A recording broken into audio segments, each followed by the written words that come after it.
What is up, everyone? Welcome to It's Been a Week. I'm your host, Ben McDonald, and this is your weekly dose of whatever the hell just happened.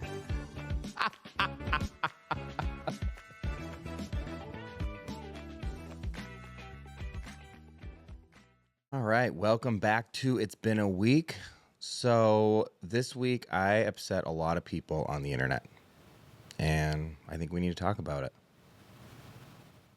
I'm just kidding. I don't give a fuck. But look at my new hat, and you can actually get this in the merch store. Instead of mega, the M is out, and there's a G for Gaga. So it actually says Gaga, because I think let's just talk about positive and happy things, right? Last week, AJ was absent, so I'd like to welcome him back to the podcast. AJ, welcome back. Oh, hi. I didn't realize you were bringing me in so fast. Here you are. Look at me. I thought you were doing a little bit more of an intro. That was it. You were ready for me? Well, I'm not. I wasn't here a week, and you're like, you got to get me on. No, I'm not. I had all this drama on Facebook, but I was like, I'm not giving that negativity. I'm listening to your advice. I'm not giving that any more energy. Well, look at that. Okay, but actually, there's one thing I do want to talk about. Okay. So I had some like nasty women in my DMs about actually publicly. About this one lady, she went on my thing and she goes, being gay is a choice. And she went on this whole rant. Uh-huh. And why is it always the ugly people that come for you? Like the pretty people never step out of line. You know what I mean? Maybe you're just recognizing that more because you enjoy the... No, this bitch though, I'm like, you're an easy target. Like you're going to come at me and tell me that being gay is a choice when you look like a troll. Like you look like you live under a bridge. She came at me and she's like, being gay is a choice and being trans is a mental health, some bullshit. And I said, you know what else is a choice is your dental hygiene. And I suggest you work on it. And then I had some other bitch she was messaging me, just sending me Bible verse after Bible verse, literally like what she's highlighted in her Bible about how being gay is wrong. And I literally got to the point where I was like, what is the point of messaging me this? I said, what are you trying to accomplish? Because just so you know, I'm still going to fuck men. Have a good day. That's how I ended it. Well, that's exciting. Yeah. Here's my whole take on this, and you know it more than most. When we moved here, I told you we have to meet people where they're at, right? That's how you influence people, and it was successful. Like if we came in moving to Texas, talking about stuff that we're familiar with in West Hollywood, it really wouldn't have made a lot of sense to people here. And so you condition people to understand you and are able to influence them by meeting them where they're at.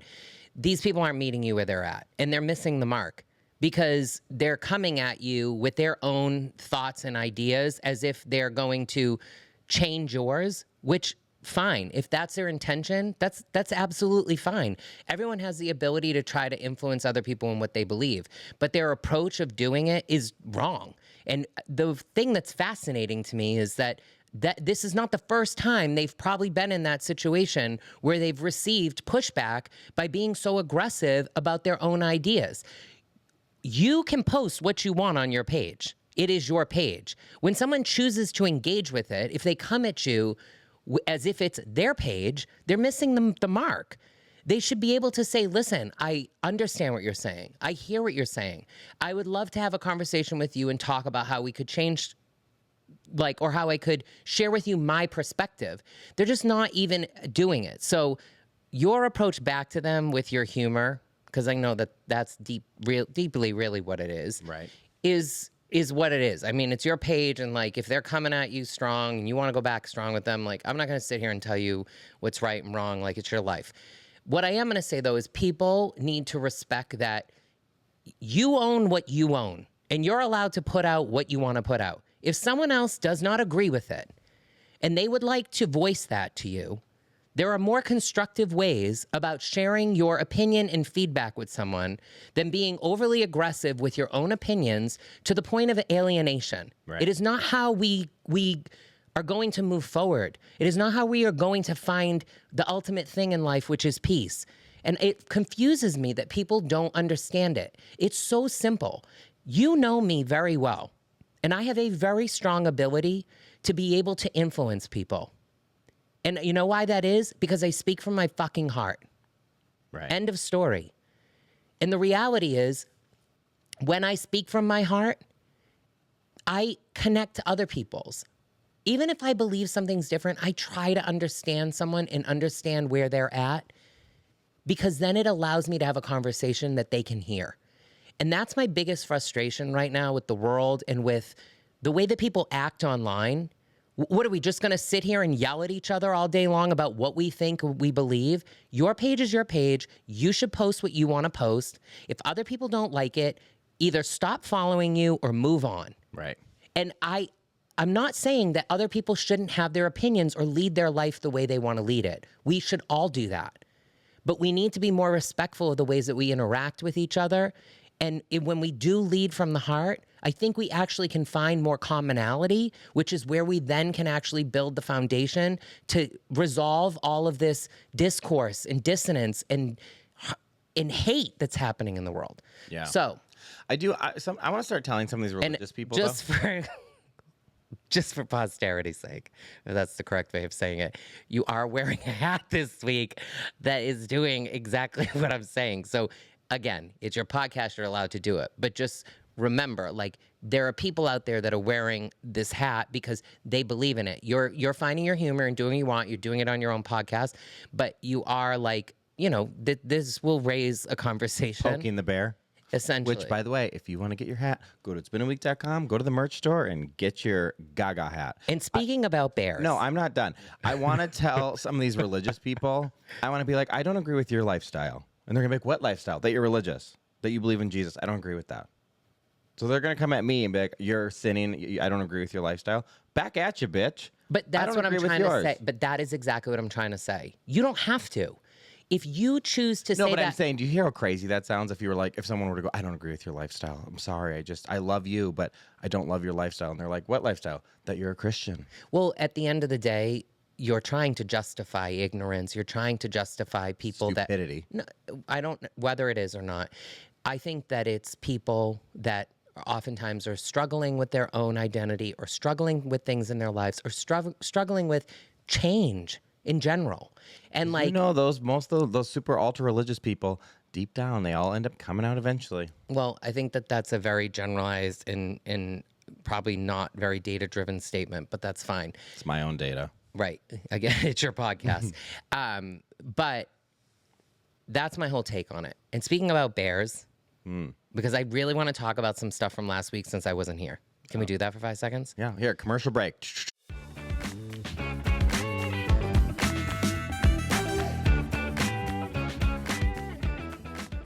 Okay, what do you want to bring up from last week? That damn bear, when you guys were so close to it, and I'm like, get away, and you're like, it's fine. And then I had to go on a call. I had to go on a call and coach someone. And then I'm literally on the call coaching someone, and I'm hearing,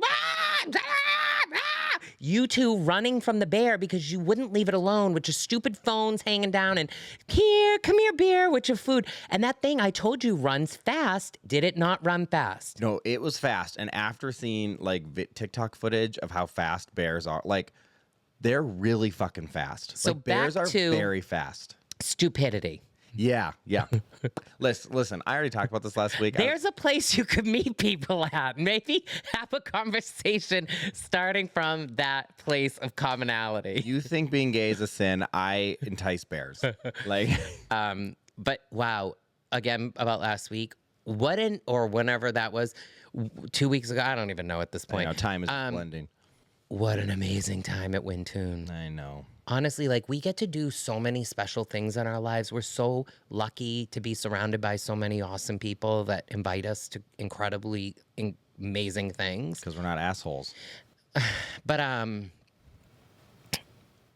I also would like to just pause right there for a second and just recognize that, like, with friends that were there, with friends in general, we all have different beliefs and everything, and we're all friends. And it's because we love each other, right? And like, we understand that everyone can have differences, opinions, and we have healthy conversations. And I really think that that's beautiful about our life, because not everyone does have that. Right. And I think that it would be lovely if more people in the world could. But Wyntoon was so magical. It was like literally stepping into a fairy tale. Like a real life Disneyland. Yeah. And like the magic you feel at Disneyland, but it was like, it was real. It wasn't like when you get off the ride, it's done. Yeah. In the history. The history was insane. Yeah. With, staying in that house where JFK slept, or like being where these people are just like history is just so fascinating. Right. And So many presidents were there, and it's magical. And I will say, listen, the CrossFit massage or whatever we want to call it, that girl knows how to get in there and get some shit done. And I could go back for another one because I have issues with like up here on the top of my back. Oh, you remember I was having some like sciatic shit? I haven't had that since. I'm telling you, she was amazing. It just was not like your typical, like I fall asleep during massages. Like it was not a typical. No, you're next to like a raging river. You should be like, wow, come on, get after it. And she sure did. She was like, she had done things to me that I've had a lot of massages in my life.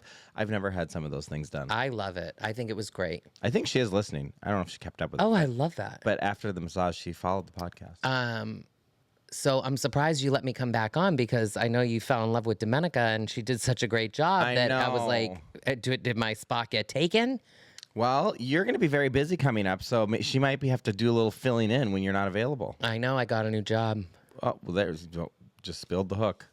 I mean, it's pretty exciting. Like, I've been working on interviewing and getting in, and it kind of popped up unexpectedly. And I've loved this work that I've been doing. I still love my program. I love Authentic Authority. I love that there's still people that are clamoring for it, and some people that, are like, I just got to get in the group cohort. I really love the work that I've been able to do with adults on their identity and on building emotional intelligence and better communication skills and resilience and grit and all the stuff that makes us great leaders. Mm-hmm. And when this job popped up, that's what's happened with what they're doing with kids. And sidebar, before this, your career before this, you worked at Yahoo. Yeah, so I will share the backstory. But before I do, I just want to say, during the pandemic, I wrote Radiant Root, the Rhino Shines Bright. And it's a children's book. On Amazon. Yes, it is. It's a children's book that inspires possibility. Maybe we'll add it to the merch store. Oh, you should. There you go. It really goes along with your brand. But it's inspires possibility and imagination and finding balance for children to pursue what it is that they want, but understand that not everything that they want is what they're going to get. And a lot of that came from insights that I gained from parents sharing with me what they wanted for their kids. And I was already doing the leadership work and did the leadership workbook. And I wanted something for children to initiate these skills because I believed that, all these leaders I'm working with, why aren't we establishing this earlier in their lives?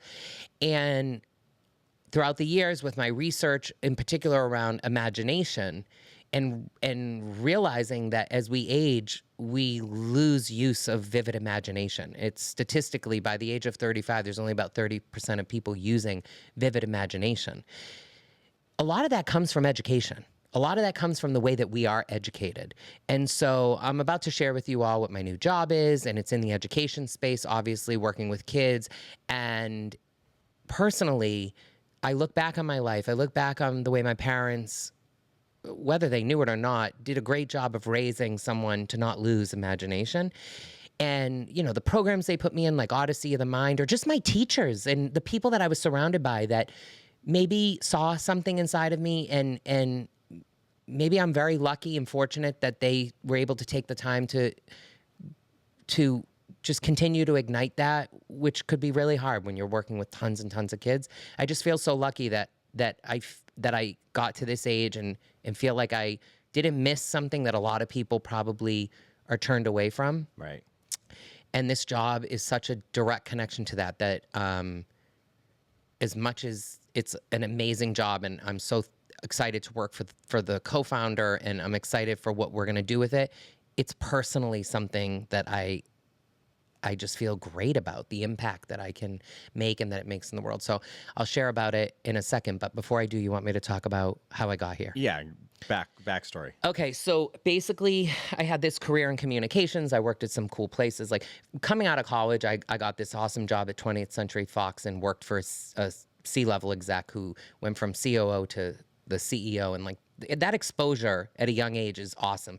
We did a big M&A, and I helped with the reorganization of the companies as we brought them together. And you don't get that right out of college in most situations. And every job I've had, I've always somehow gotten asked by the C-suite to participate in something with them, which is also very significant. And as I moved throughout my career, I ended up at Yahoo. I joined in the communications field in New York and was overseeing video comms because of the background I had in entertainment, and was really successful very quickly. And then they asked me if I would be interested in overseeing media comms and PR with another person, and have me move to San Francisco and have that other person stay in New York, and we co-led it, which I loved. And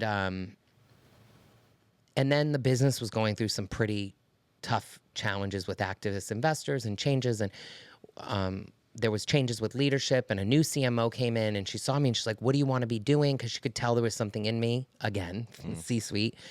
And I was like, I feel like the smile on people's faces here is diminishing with all this noise, this external noise.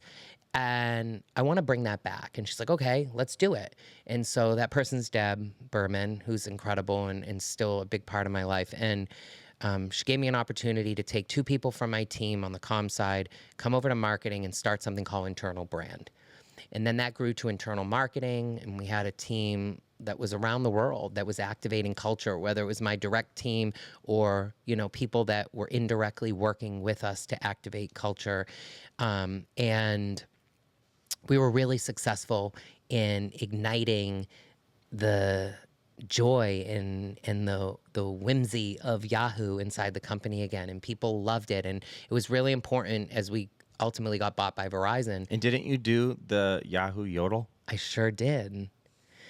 I'll tell you about that. It was really important as we were bought by Verizon to maintain our employees, to have good retention and good morale, because you buy that when you buy a company. You're not just buying patents and products. You buy people.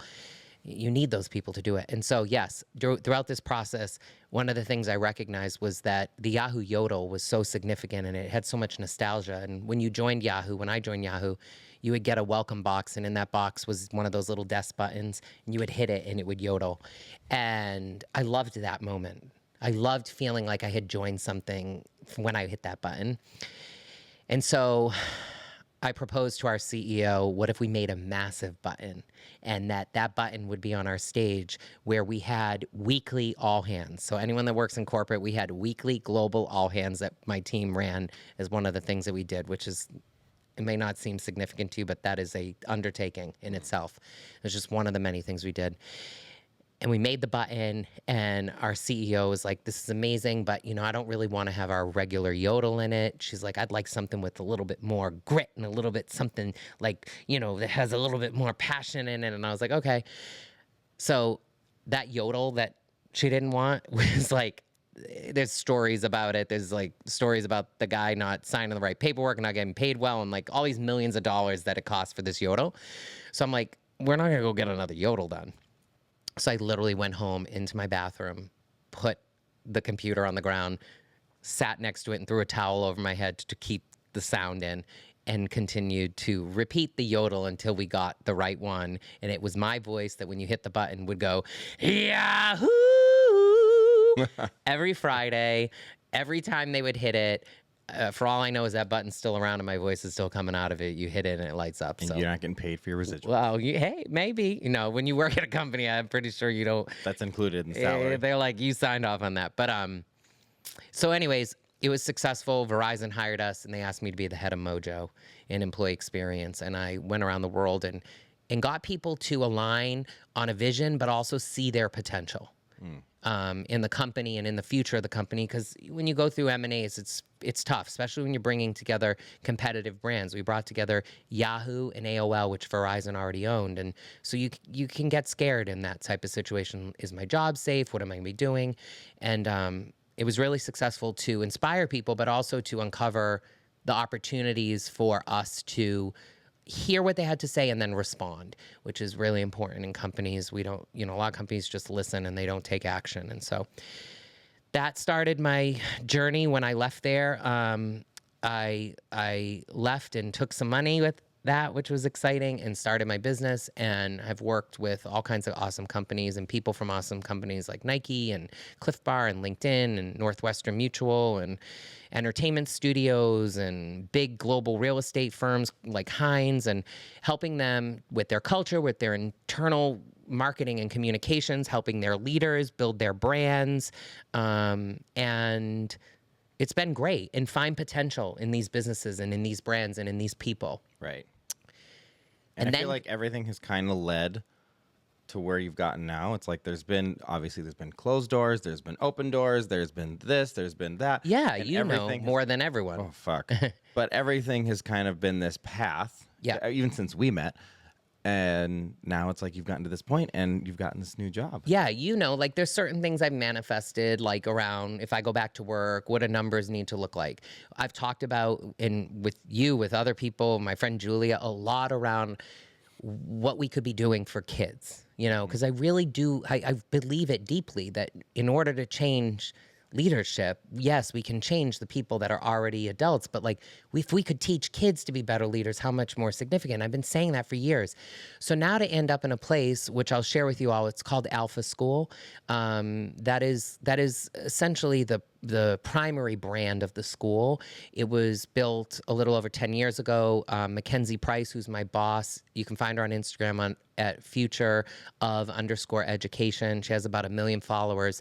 Created this school because she saw a need with her kids, wanting to give them something better, that, you know, didn't want to have boring school and wanted them to learn more and wanted them to build these life skills. And so now there's Alpha School that does those three things. Like it's built to create a space where kids love school, where they learn using AI personalized learning that's for each particular child, 2 times faster in only 2 hours a day of academic learning, which is crazy. It's fascinating. But if you think about it, like back when we were in school, there's so much time wasted. Correct. Between, I remember my senior year of high school, it was like free period, study period. There was all these like elective classes, all these things that you were like taking just to get the quote unquote credits you needed, but it was like for nothing. I would have independent study, which meant you get to go sit and do whatever the hell you want. Like there's so much time wasted. There's lunch time, there's break time, there's time in between classes. And then at the end of the day, I mean, correct me if I'm wrong, teachers kind of have to teach to the dumbest kid in the room. Well, so they are challenged by creating a lesson plan that will reach everyone. Right. And when you talk about the time wasted, while yes, some of those examples you shared are correct, the time wasted in the classroom in itself, right, for someone that's already advanced beyond the material, like I got this, but also someone that isn't there. Like you would think, oh no, they need to be hearing this. If someone isn't at the place where the teacher's teaching, it's also time wasted because like they're not understanding they're not retaining it. Yeah, they can't even follow along. So this way of approaching school with personalized learning it's proving that they have the data to prove that kids are learning 2 times faster with only 2 hours a day. There are some that are learning much more than that. And the beauty around all of this is that the other time in the day is spent on developing life skills, grit, resilience, communication, public speaking, all the stuff that I love that builds great leaders. And when you talk about where you were just describing your time that you felt was wasted, those things probably are great in an education system, right? That you're talking about, the whatever you said, independent studies or like the electives. The problem is that the execution of them doesn't necessarily work.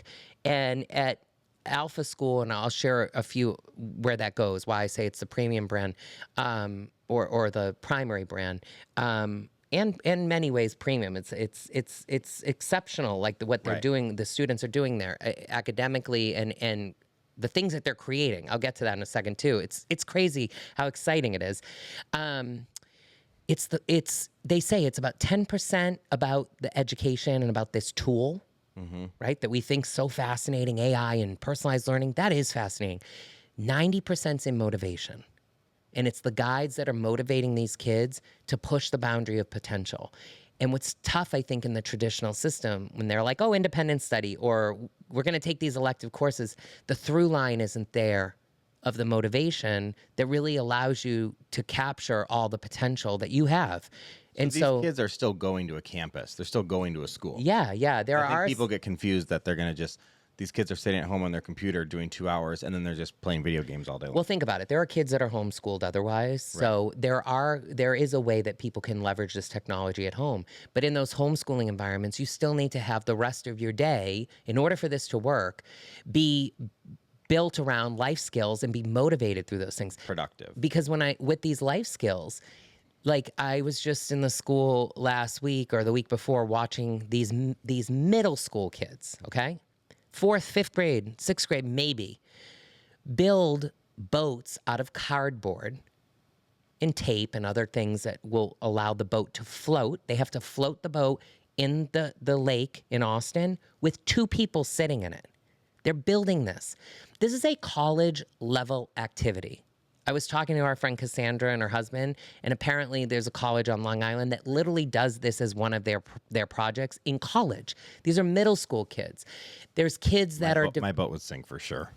It's fascinating that Titanic. they're creating something at that level of age that is often done much later in your That's development. like engineering. Like you have to put thought and math and like that. You don't just like. You don't just slap something together and sit in it. Correct. And they're also making food trucks that actually go out and work. They're building Airbnb businesses. Like, it's wild the things that these kids are creating. They're getting funding for businesses that they're establishing and then actually driving revenue before they're even out of high school. Which you don't learn. Traditional high school, you don't learn that kind of shit. No, and so it's pretty inspiring. And so there's other schools that are now available to attend. There's TSA, Texas Sports Academy, where kids are doing their academics and then focusing on their sports skills and building their elite sport capabilities. And then there's a GT school for gifted and talented. There's a wilderness school that's just about to open that's in the middle of the woods. I'd be at the gifted and talented. Yes, you would. There's schools popping up around the country. San Francisco, New York, Santa Barbara, Miami last year, I think, had 6 kids in it when they opened the school. This year, they're over 60. So these schools are growing really fast. Scottsdale's growing really fast. There's one here in Fort Worth, in Plano. I'm going to be going to the Fort Worth one this week. So, and what is your role at this new school? Really marketing communications and supporting the co-founder on speaking and getting out in front of people through the press, at companies, and sharing the story and the message, and ultimately evangelizing the business. And so that's what they call me, and a partner that also, which is fascinating, and I hope she comes on your podcast. I can't wait for you two to meet. Her name's Kim. When I went through this process, as I got hired, if you remember, we were in Wyntoon, I got an email being like, hey, we want to introduce you to Kim. I'm like, who's Kim? And we had that call, and then I came down, and you were like, how was it? And I was like, oh my God, I feel like I'm talking to myself, right? Also, really quick before we get into that, getting this job, you went through how many interviews with AI before you even met a best interview process I've ever been through. Let me tell Kim, and then I'm going to come back to that. It is the best, and I want to tell people because there's so many jobs on there, and there's so much with this school, it could inspire people to go and do it. So I'll come back. But quickly on Kim, like from that moment when I felt like I was talking to myself to now the work we've been doing together, I feel so lucky. Basically, Mackenzie was like, the two of you were the finalists, couldn't decide which way I wanted to go, asked some other people their thoughts. They were like, everyone loved the both of you. So she was like, I'm just hiring you both. And, you know, we got some pretty nice jobs for them to decide to bring both of us in. Right. And I'm impressed by that. And I think that Kim and I are so lucky to be together to go on this journey because there's a lot that we can fix and uncover. And we have such balance in our skill sets. We're finding the way that, you know, I come from corporate and she comes from a journalist background, but she also comes from education nonprofit. And I come from doing all this leadership work, all these fabulous things we can combine. And just the way we naturally work together, it's like the perfect little relationship. And I was on the phone with her today when I was driving, and her partner came on the phone, and I can't wait for you two to meet. And he was like, don't be trying to slide in on her and like change what you like in life. Because I joked that it's my work wife. And I'm like, oh, please, no. But I was like, Ben's a 6'3" cowboy. So that could be cool for you. So I can't wait for you to meet. But so yes, I love that. And the interview process, wow. So anyone that's loving what I'm talking about, there's this business called Crossover, and you go to crossover.com. That's where I found this job. I mean, I found it through LinkedIn, constantly pushing jobs at me, and just something about this one stuck out, and I wanted to explore it.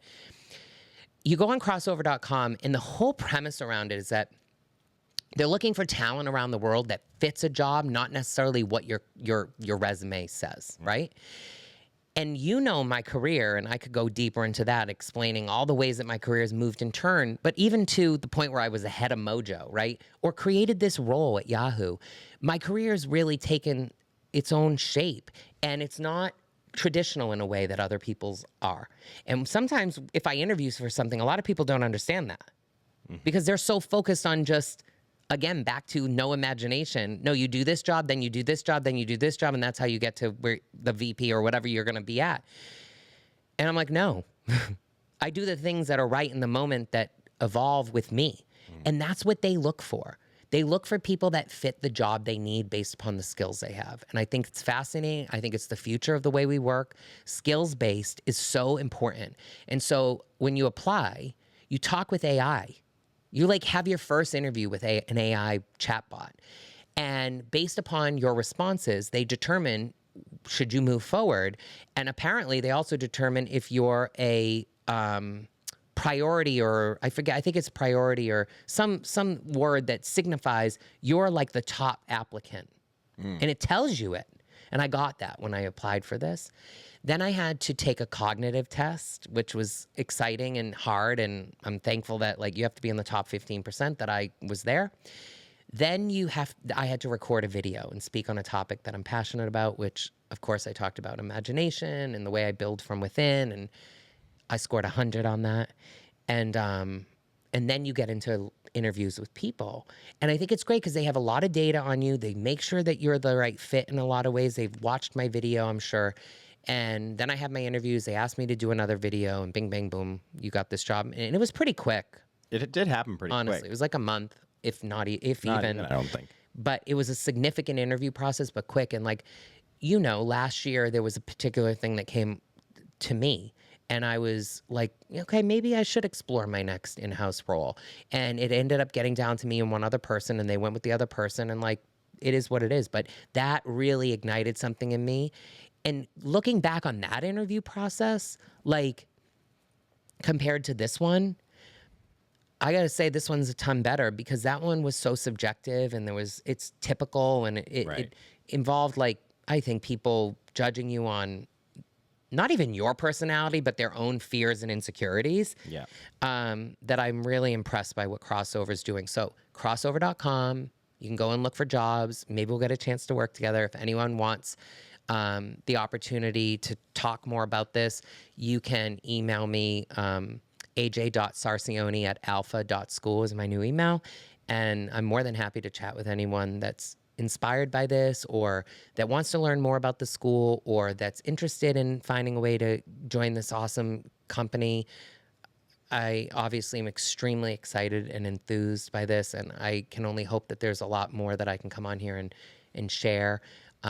For folks that do listen to this before the 18th, because I know there are people that will listen to this, whenever they have the chance. But if you listen to this before September 18th, there's an event that's happening that is taking place in Austin, but there's pop-up events all throughout the country where Mackenzie is going to be hosting a discussion with 2 authors on truly the potential of what kids can do. And I think if parents hear this, you should go on alpha.school, click on the events. You'll find the event on the events page. You have to scroll down, but you'll see it on the 18th. Register. You can watch at home, or you can attend one of the events. And I'm really inspired, and I can only imagine and hope, to see what we do. And if I can say one last thing. Do I have a choice? No, but I think it's exciting. Okay. Literally, basically my first week for the way the days are, but it was in my second week. The Secretary of Education came. Right. And when you're in your first week of a job and the Secretary of Education shows up, like, you know you're aligned with something kind of impressive. Big. So.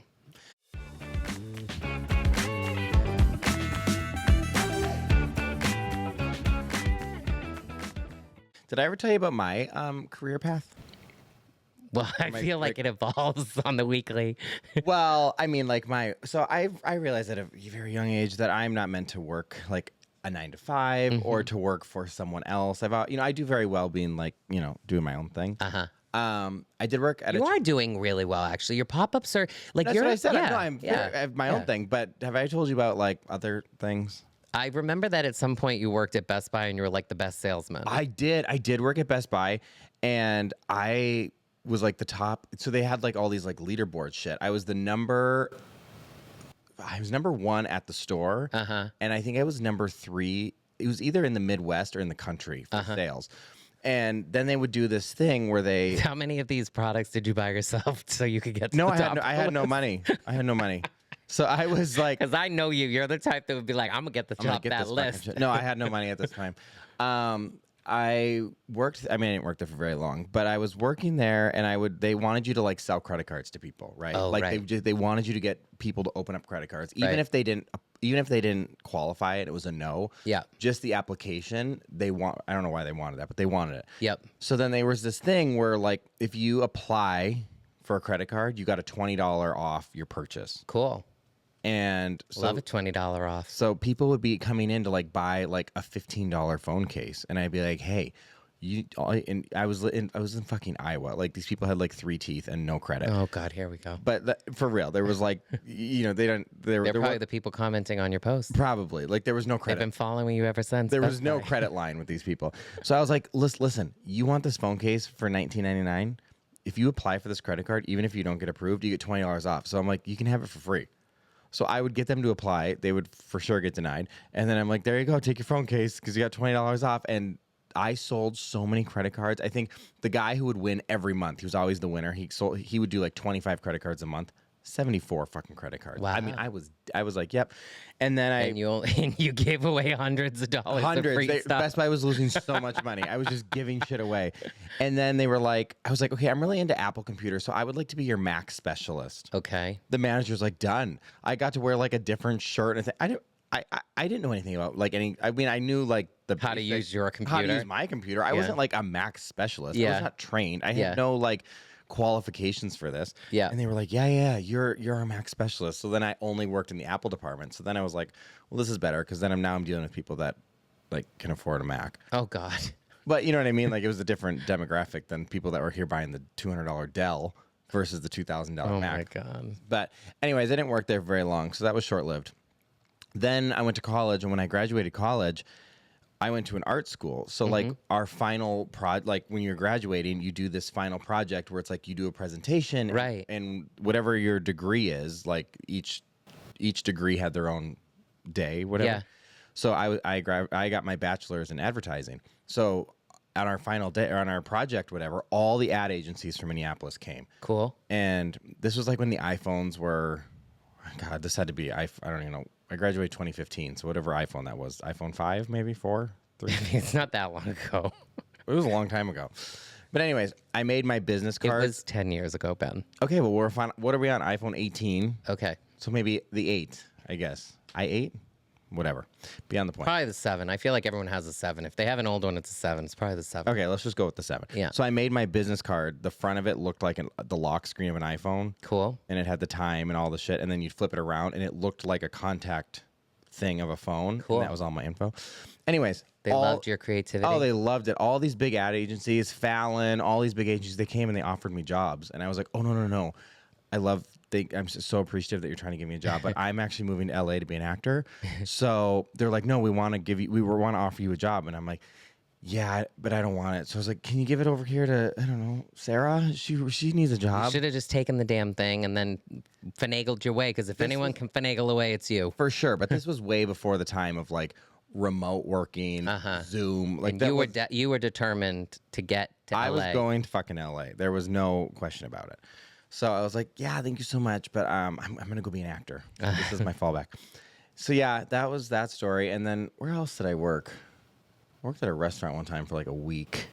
Worked at a Chinese restaurant for 4 hours. I mean, listen, I think that that's one of the reasons that we're together, because I love that you do all these different things. And like, whenever you or I talk with people, they're always like, you guys do so much. Like, you guys are so talented and you can like do all these things. And I think that that's one of the reasons that we're together, is because we both believe in our abilities. Yeah. And I think a lot of people don't. And like, that's very attractive to me that you can't, you like, when we moved here, you had done some photography in LA, so you were familiar with it. But like, once you were here, you had that moment where you're like, I think I'm going to do this photography thing. And then you researched it and you bought all this stuff and you started to perfect it. And now you're the best here. You're probably the top in a lot of places, but here. I definitely am the best headshot photographer in the DFW area. Yeah, and like, I know that you have the person that you shot with in LA, who she mentors you, and now Stephanie Gerard. She was on the podcast. Yeah, she's amazing, and like, she's the best in LA, and like, the fact that people relate you to her and like they see her influence in you, and I think it's just really impressive. And then you ride these horses, and then you act, and you do all these things, And have a podcast. and you have listen. I see how hard this is, and the fact that you do this alone. Like, anyone that's listening to this that has a connection to people that have podcasts, companies and stuff, they should be on you. You have thousands of listeners. You don't even monetize this thing. There's an opportunity, even if it's just like smaller companies that want to advertise, that's still money, and it can be big money, which, like, I don't even know. We should figure that out to do it on our own and make money off of this. But someone should be banging at the door to get this podcast, because you've done it all and you've done a great job. So I appreciate that. I just was, I have to be my own boss, and I have to work on my own schedule, and I have to, it partly has to be my idea. You know that, how I work that way, but I just can never, I never could see myself doing a 9 to 5. I can never see myself being like, I got to go to work. Like, I want to be like, acting I love acting. I love being on set. I will work 24 hours around the clock on set. I love it. Right. Doing my headshots. I think a better way to define what you're trying to say is, you don't want to sit a desk job. Like, that would never work. Never. Or like, the idea of what that is, even if it's like a retail thing or whatever, like the simplicity of the structure. You're a very hard worker. Like, again, on set, when you do your commercials, like, you seem to come back, and I hear you talk about people in the way they talk about you. They're recognizing that when you come back from these places and you talk about your experience you had and the way that you work, people recognize your hard work ethic. And it's like, you're a hard worker. It's just in a certain way that you like to do that. And that's fine. It's good that you figure that out. I also feel like, I think I've talked about this before, like, when I say I'm going to do something, I really do it. Yeah, I know that. I love that about you. Like, when I was like, I'm going to do a podcast. Hold up. Well, when you want to do something that you say you're going to do, then you do it. Yes. But when there are things that we discuss that should get done, and you say you're going to do it. It's on the list. Yeah, that list is very long. Yeah, it's an ongoing list. Yeah, well, it's funny. I end up checking off a lot of those things myself. Listen, I am a hard worker, but it has to be with what I want to do. Like, my photography. Literally, I can confidently say, I could sit here right now. I don't care who's listening. I am the best headshot photographer in the DFW. You area. are. I have not found anyone that's comparable. I would love to have real competition. I don't. Maybe you should get in a competition for headshots. Like, maybe we should start one. No. Bad idea. Podcast. This is so much fucking work. I love it, but I'm doing all my own editing, all my own marketing, all my own advertising, recording, booking the guests. I know. The horses, a lot of work. You got to ride those fuckers. You got to get embedded, do all the things, and the acting. Yeah, I'm the impressed acting, by you. The acting. Thank you. That's really what I'm just fishing for compliments here. Well, believe me, we all know, and you deserve them. Oh, thank you. Are we doing an after show? Let's consider this the after This was show. the after show. All right, everyone. I'm after this show. I'm over this fucking show. I'm hungry. Okay, let's go eat. Actually, let's get an ice cream. There we go. All right, everyone. That's all we got for you. So I will link all of AJ's stuff. If you want to get in touch with him, reach out to him, not me. Okay? Thank you. I will see you next Tuesday.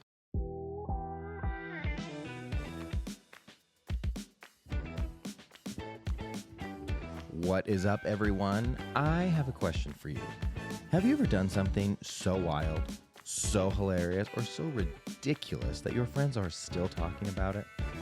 Do you have a story that happened to you this week that are going to leave jaws on the floor? Well, Here's your chance to tell it on It's Been a Week. Head over to itsbeenaweek.com, scroll down to the bottom, and let me know why you should be the next guest. Bring me the drama, the chaos, and the laughs. I want it all. No story is too crazy, no perspective too bold, and nothing is off limits. So, let's pour a martini, spill the tea, and make a conversation to remember. Submit now.